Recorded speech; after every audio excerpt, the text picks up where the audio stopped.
Merci, amis téléspectateurs, d'être encore avec nous aujourd'hui dans notre émission Un autre regard. Voir les choses autrement sur Africa Monde Today, la chaîne africaine au cœur de l'Afrique. Eh bien, aujourd'hui, pour ceux qui nous avaient suivis dernièrement, on a commencé par parler de la date du 12 octobre, mais on n'avait pas gratté jusqu'à la fin. Nous avons plus parlé de la mort du précurseur des indépendances africaines. J'ai cité Papa Simon Kimbangu. Mais on avait dit qu'il y avait un double événement, la mort et la naissance. On enterre le roi, vive le roi. Eh bien, ce jour-là, c'était la naissance de Papa Simon Kimbangu Kiangani, actuel chef spirituel et représentant légal de l'église kimbanguiste.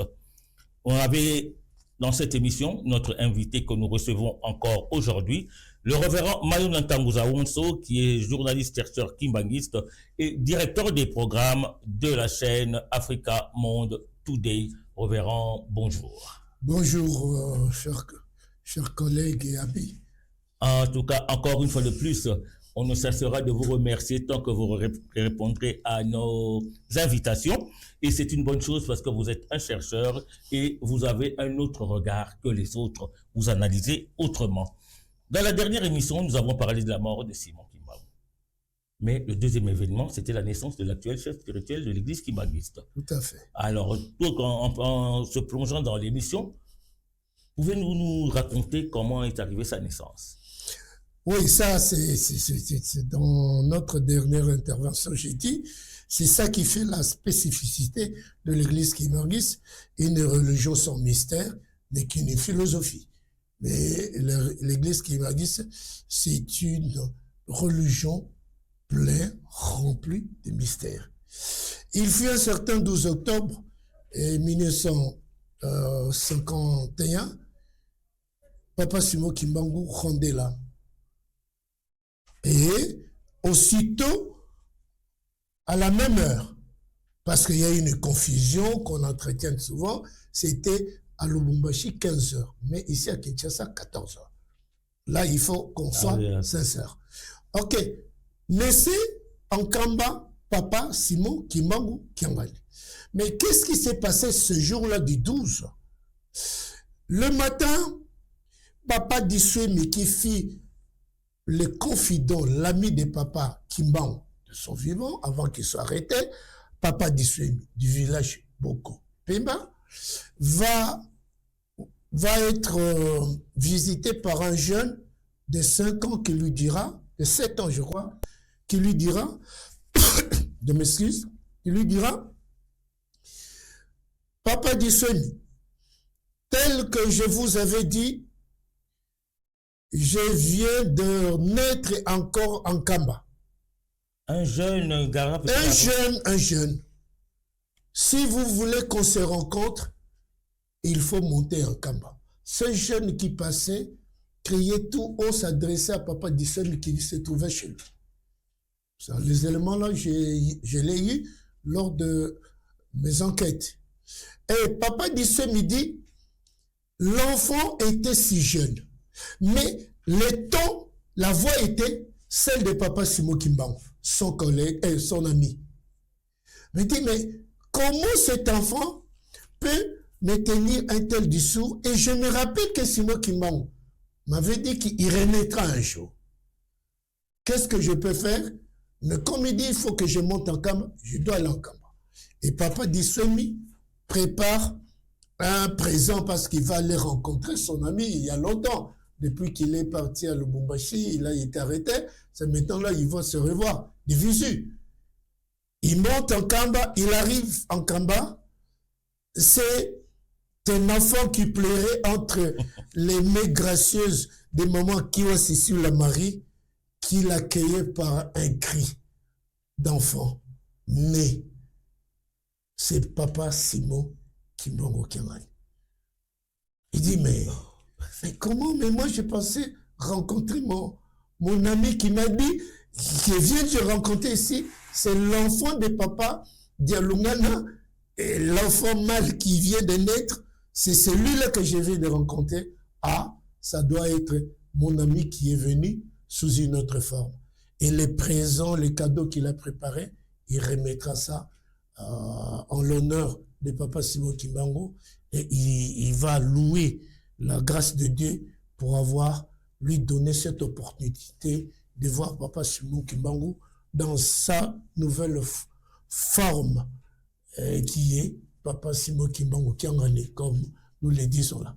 À part ce signe que ce jeune garçon avait fait, est-ce qu'il y a eu d'autres choses qui ont été dites ou d'autres signes qui se sont vus avant la naissance de Papa Simon Kimbangu Kiangani? Oui, il y a plusieurs mystères, je dois vous dire, parce que Papa Simon Kimbangu Kiangani, il est né comme nous, mais il n'est pas comme nous. Ça veut il y a dire beaucoup, c'est quelqu'un qui incarnait certains mystères. Vous savez, quand il avait 3 ans, il sortait toujours, il obligeait maman qui was ici, là, de sortir, et il obligeait de regarder en Kamba. Et lui, il voyait descendre et monter les majestueux temples de Kamba. Là, on est aux environs de 21 et tout ça. Mais tu dis, est-ce qu'il y avait des signes particuliers? Oui, parce que la tante de Papa Simon Kimbangu, un jour, de retour du champ, il va rencontrer un vieillard qui va faire une note sur un bout de papier. La tante de Papa Simon Kimbangu là ne savait pas lire. Et ce vieillard lui remet la petite note sur le bout de papier. Il dit, mets ça, lis ça dans ton pan. Dès que tu arrives là, tu remets cette note à mon fils, Papa Dialungana. La pauvre femme. Parlait? Oui. C'est qui parlait de ce fils-là? Non, mais c'est ce vieillard-là, c'est inconnu.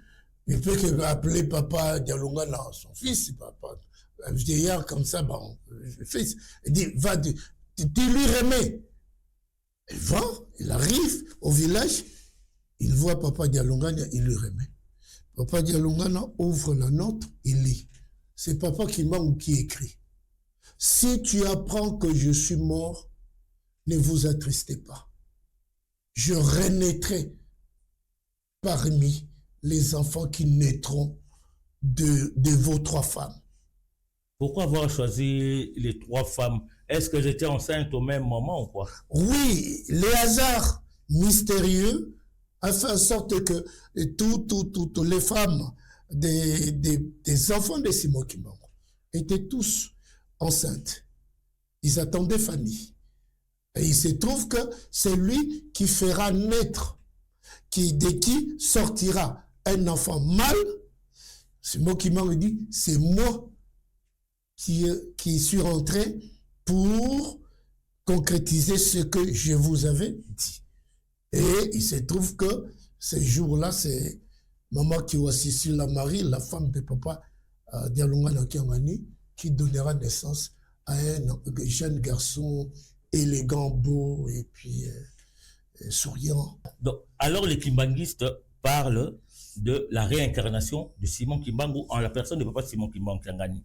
Si cela est vrai, que Papa Simon Kimbangu Kiangani est la réincarnation de Papa Simon Kimbangu, les kimbanguistes, vous connaissez. Alors pourquoi parfois il y a des protestations sur la divinité de Papa Simon Kimbangu Kiangani? Attention, le problème de la divinité, c'est une question de croyance et d'une vision objective et sereine de ce que représente la foi kimbanguiste. C'est vrai quand les kimbanguistes disent que c'est l'incarnation de Papa Simon Kimbangu. Ils disent pas faux. Parce que Papa Simon Kimbangu, le 12 octobre, avant qu'il rentre de l'âme, il s'est donné 3 coups de pointe dans chacun de ses côtes. Et à ce moment, il n'y avait plus rien en lui. Et une fois, Papa Simon Kimbangu Kiangani le révélera qu'en ce moment-là, que moi, c'est cette histoire qui s'est passée le 12 octobre, c'était un transfert. Transfert de quoi? Des organes? Des pouvoirs. À travers les organes, ce sont des symboliques. Ce sont des symboliques. Des transferts du pouvoir. En moi. Et Papa Simon Kimbangu Kiangani. Alors à Brazzaville, il était tombé malade, on l'a amené à l'hôpital AHT de Brazzaville, c'est un grand hôpital, et on l'a fait les examens, Et quand on a essayé de faire l'écho, tout ça, on n'a rien trouvé dedans, dans son ventre. C'est encore ce mystère qui s'est reproduit. Donc, Papa Simon a fait un transfert de pouvoir. Oui, c'est pas, non, lui, il n'avait rien. C'est une démonstration que ce qu'on voulait voir là, c'était tellement sacré, mystérieux que les appareils scientifiques des hommes n'ont pas pu le voir. Ça, vraiment, amis téléspectateurs, vous allez vous mettre d'accord avec moi, c'est un grand mystère. Comme l'a si bien dit le révérend Mayona, on dit qu'une église sans mystère n'est qu'une simple philosophie, mais en quoi tout ce que nous dit le révérend Mayona, c'est que l'église kimbanguiste est vraiment une vraie église, parce qu'il y a plein de mystères. Ouais. Mais Simon Kimbangu Kiangani, réincarnation de Papa Simon Kimbangu. Ouais. Simon Kimbangu Kiangani qui doit succéder à Papa Dialungana. Donc ça veut dire que lui-même, le fondateur de l'église, veut reprendre les rênes de son église. Alors, vous les Kimbanguistes qui êtes avertis, pourquoi ça fait un remue-ménage pendant son installation en tant que nouveau chef spirituel à l'époque? Non, le remue-ménage est tout à fait normal. Vous savez que Papa Simon Kimbangu a eu ses 3 enfants avec Maman Moulou, qui a un du mari. C'est tout à fait normal. Et chacun des enfants avait une mission particulière à exercer. Et Papa qui sont lequel de son vivant savait que les chefs de l'église, c'est Papa Diangenda. Papa Dialungana, de son vivant, savait que les chefs de l'église, c'était Papa Diangenda. Et les petits-fils ne savaient pas que le chef spirituel serait Papa Simon Kimbangu?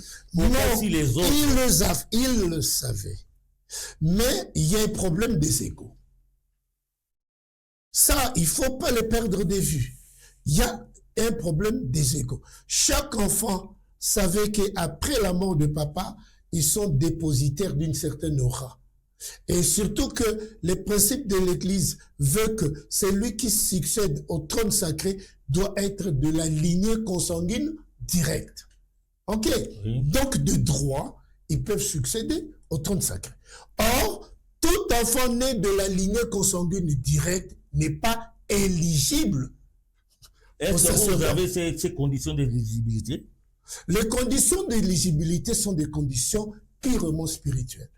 C'est ce qui fait que c'est le chef spirituel au pouvoir qui choisit les successeurs. Ce n'est ni les anciens, ni l'Église, ni la jeunesse. C'est lui qui au pouvoir choisi. Papa Simon Kimbangu a porté son choix sur Papa Diangenda. Et Maman Moula a concrétisé ça un certain 24 décembre 1959. Et papa savait que Papa Simon Kimbangu Kiangani le succédera au trône. Il n'a pas succédé au trône, succédé à Papa Dialungana Kiangani. Non, Papa Dialungana Kiangani n'a fait que expédier les affaires courantes. Parce qu'on savait que Papa Simon Kimbangu Kiangani succédera à Papa Diangenda. Et je peux vous faire une certaine révélation. Allez-y. Il s'est passé une chose. Papa Simon Kimbangu Kiangani, alors il travaillait dans Beltrosco, une entreprise qui se servait des véhicules pour le deuil et tout ce que vous voulez. Je crois à Limité, où il y avait un certain Angelo qui dirigeait cette entreprise. Un jour, il quitte son entreprise, il vient voir un de nos amis, Papa, le nom, je vais avoir son nom, à Matongé, au Choué, à 40. Il le rencontre dans leur parcelle, il dit, moi, Simon Kimbangu Kiangani, je viens te voir, Papa Mampouya, voilà le nom. Papa Mampouya, je viens te voir. Dieu m'a dit de te dire quelque chose. Le témoin de Dieu est l'homme, le témoin de l'homme est Dieu. Je vous dis que moi, Simon Kimbangu Kiangani Siros qui te parle, quand les papas ne seront plus en vie, c'est moi qui dirigera l'église. Je vous dis une chose. tout ce que les papas vous ont promis, le merveille, là, ce n'est pas eux qui vous le donneront. C'est moi, Simon Kimbangu, qui vous le donneront. J'ajoute encore, il arrivera que notre pays connaîtra un président de la République jeune de toute l'Afrique et tout ça. Ce président, moi, je travaillerai ensemble avec ce président jeune. Encore, j'ajoute, si vous doutez de moi, vous, mon frère, ami Mampouya, vous souffriez d'une grande maladie, c'est moi qui te sauvera.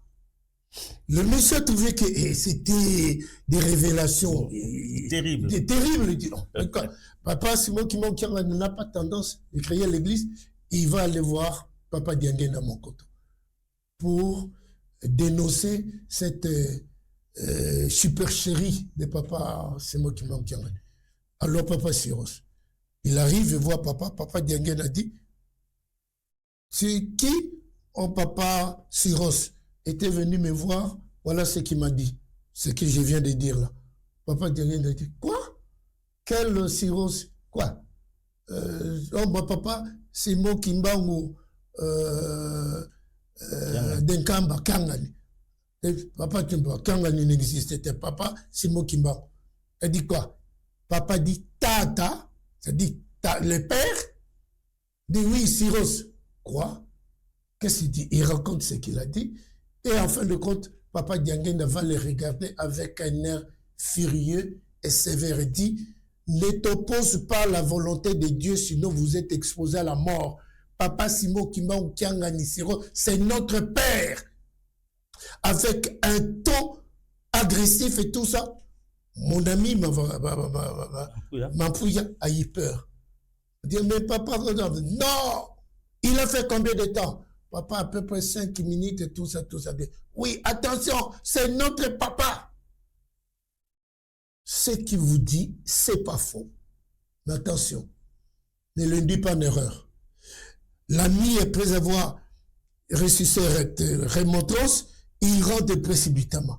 Dès qu'il met pied dans leur parcelle à Matongé, 2 minutes, Papa Siros arrive. Le voit. Dit, ah, vous venez de m'accuser chez Papa, Papa Dianguène. Mais vous venez de là. Dit, oh, mais moi, je t'ai dit que j'irai là-bas. Dit, vous venez de m'accuser. J'ai dit, je répète, je signe et je persiste. C'est moi qui dirigerai cette église. J'insiste encore. Tout le bonheur que les papas vous ont promis, ce n'est pas eux qui vous le donnent. C'est moi, Simon Kimbangu. Mais Reverend Mayona, avec toutes ces révélations qui ont été faites bien avant, pourquoi ces choses ont été cachées et n'ont pas été dites avant? Non, vous savez, dans l'église, nous avons souffert d'un problème de communication. Ce n'est pas les papas qui pouvaient communiquer ça. Et papa voulait que les choses soient dans la discrétion. Le mativisme religieux, l'impressionnisme, ce n'était pas le fort de papa. Les papas voulaient que les autres en parlent. Mais vous faisiez partie de ces autres-là, pourquoi vous n'en avez pas parlé? Oui, mais aujourd'hui, non, je l'ai dit aujourd'hui parce que papa Mampouya n'est plus là. Papa Simon Kimbangu est là. Et une fois, je le lui ai dit. Et quelle était sa réaction? Non, de méfiance. Il dit non, mais il ne faut pas trop m'amener sur cette piste-là. Je suis comme tout le monde et tout ça. Non, l'humilité est le propre de celui qui est le dépositaire de l'aura de Dieu. Si tu vois un homme de Dieu très impressionniste, il n'a rien de Dieu en lui. Et papa Simon Kimbangu l'a démontré. Même ce qui se passe aujourd'hui, il peut dire, faire ce qu'il peut faire, mais il ne le fait pas parce qu'il reste fidèle à un principe qui dit l'homme de Dieu brille par son silence, par son humilité, par sa simplicité. Oui, mais ce mystère qui se passe au sein de l'église Kimbangu, c'est pas reverend. Si vous, en tant que pasteur, en tant que chercheur ou communicateur, vous pourrez nous expliquer ça. Nous savons que la réincarnation se passe quand un meurt, l'autre, l'esprit revient dans un autre corps. Mais dans l'église kimbanguiste, vous dites que le même esprit qui a travaillé en Simon Kimbangu, c'est le même esprit qui a travaillé en Papa Diangenda, c'est le même esprit qui travaille en Papa Simon Kimbangu. Oui. Mais deux corps avec un même esprit, un même esprit à la même période. Comment vous pouvez expliquer ça? Oui, mais parce que Dieu a une grandeur spirituelle telle que celui qui peut sonder cette grandeur, c'est celui qui a l'esprit de Dieu. Parce que, en disant, en donnant naissance à ces trois fils, Dieu se révélait dans une trinité humanisée. Dieu le Père, le Fils et le Saint. C'est là où moi j'ai souvent dit dans mes recherches, l'église kimbanguiste vit trois sortes de trinités. Il y a la Trinité sainte, où nous avons le Père, le Fils et le Saint-Esprit, dans laquelle catégorie est figuré Papa Kimbangu. Il y a la Trinité humanisée des dieux. Au papa, il y a le papa sur lequel Dialungana et papa Diangena Kuntima. Ils ont été des bâtisseurs. Il y a les initiateurs de la nouvelle église du Christ sur la terre. Il y a une trinité qu'on en parle en moi. La trinité de bâtisseurs. Il y a dans cette catégorie Papa Simon Kimbangu qui est dans la catégorie A de la trinité.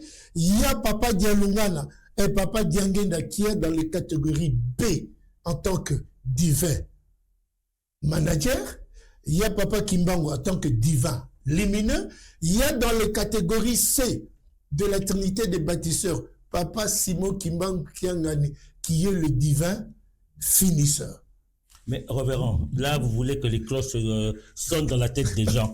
Vous amenez trois trinités. Dans la religion, nous savons qu'il n'y a qu'une seule trinité divine qui est le Père, le Fils et le Saint-Esprit. On comprendra encore quand vous parlez qu'il y a la trinité humanisée parce que Dieu peut prendre un corps humain. Mais maintenant, quand vous amenez encore la trinité des bâtisseurs, qu'est-ce que vous voulez dire par là? Oui, mais non, mais je vous dis que l'église de Jésus a été conçue par Papa Kimbangu qui est le divin manager. C'est celui qui est noir devenant blanc, blanc devenant.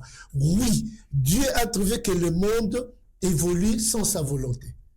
Et Simon Kimbangu est venu compléter la mission de Christ, c'est parce que Christ a dit, j'enlèverai pour donner à un autre peuple pour porter des fruits. Il est le visionnaire, donc l'initiateur, l'auteur intellectuel et spirituel de l'église kimbanguiste, l'église que nous vivons. Et Papa Diangenda, par la Trinité des bâtisseurs, elle est l'auteur matériel de l'église. C'est lui qui est l'organisateur. Hein? Alors, maintenant, Papa Simon Kimbangu est le rassurant. Parce que lui-même, quand il disait que ce que les papas vous ont promis, c'est moi qui dois vous le faire. C'est les rassureurs. Et il est là pour nous rassurer et il est le finisseur. C'est pourquoi je dégageais cette Trinité comme trinité de constructeurs de l'église de Jésus-Christ, parce que l'église du Christ, nous importée par le christianisme, avait échoué sur toutes les lignes. Et Christ l'a dit aussi.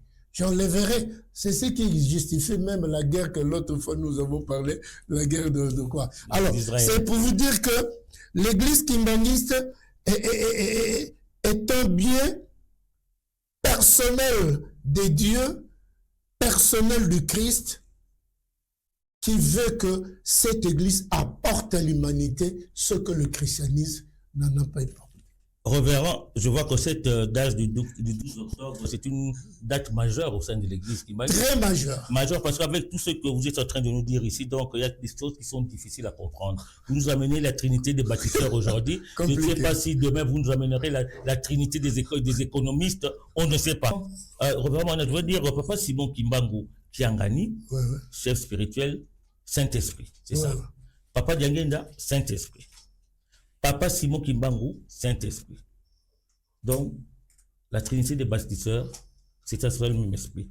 Mais avec les autres églises qui invoquent le nom de Kimbangu et qui disent, chez eux c'est Kimbangu ou bien Kimbangu est le seul Dieu, mais vous nous amenez la Trinité. Bon, vous voyez pas que vous-même, ces adeptes de Kimbangu, vous n'arrivez pas à vous mettre d'accord? Non, il n'y a pas question de mettre d'accord. Je sais que le kimbanguisme, c'est une réalité qui est vierge. Je dis spirituellement. À peine là, l'église kimbanguiste n'a pas 100 ans. N'a pas 100 ans. Et, pas 100 ans. Vous avez fêté le centenaire, vous dites que l'église... Non. J'ai dit en tant qu'église. En tant qu'église.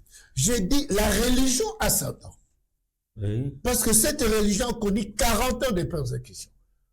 Pour ses valoirs. Mais l'église en tant qu'une institution de gens qui doivent réfléchir en regardant le monde.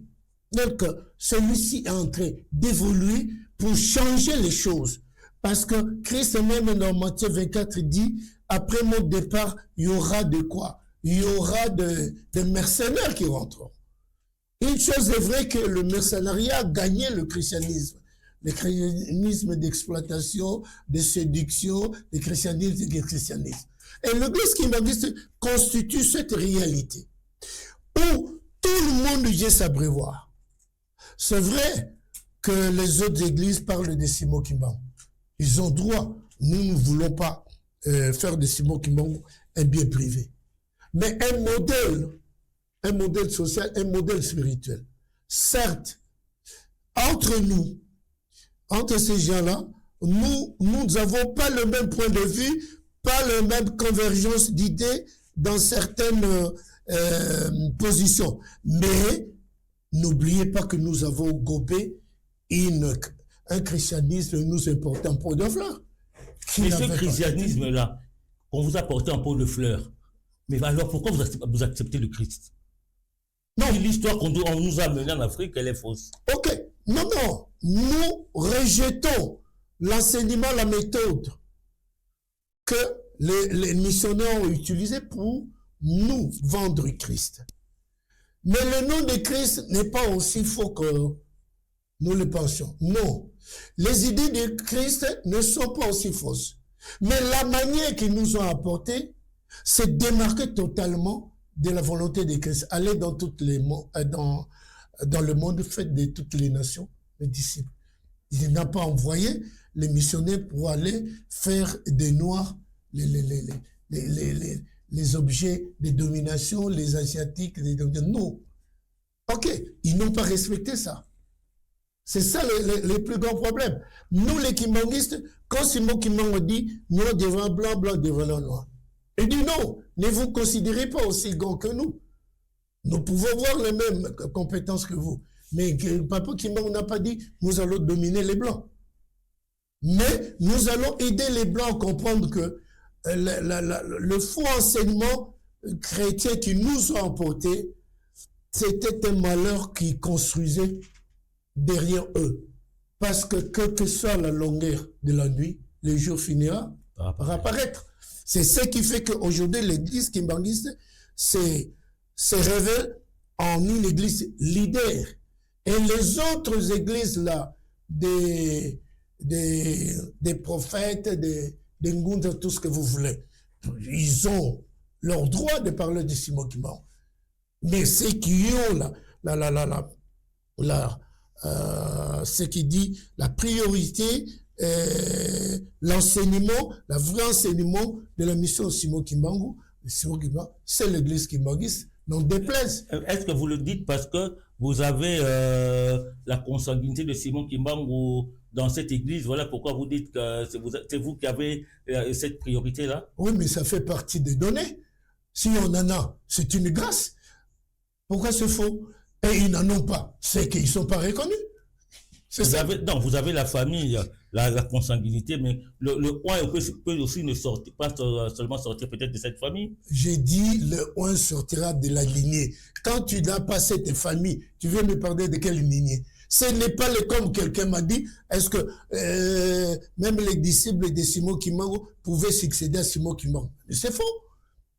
Jésus n'a pas fabriqué les disciples n'importe quoi, sauf Pierre. Il a dit, Pierre, attention, sur toi je bâtirai mon église. Et Pierre aussi, qui s'est laissé tenter par les doutes méthodiques, j'espère. Après il dit, oh bon, vous verrez. Même Simon Kimbangu l'a fait. Comment? À son père Kouyela. Et sa mère... Kintembo, parce que maman, n'était pas là, n'était plus là. Il dit avant que vous naissiez, moi j'existais. Ça a scandalisé. Révérend, le temps étant, votre mot pour citer.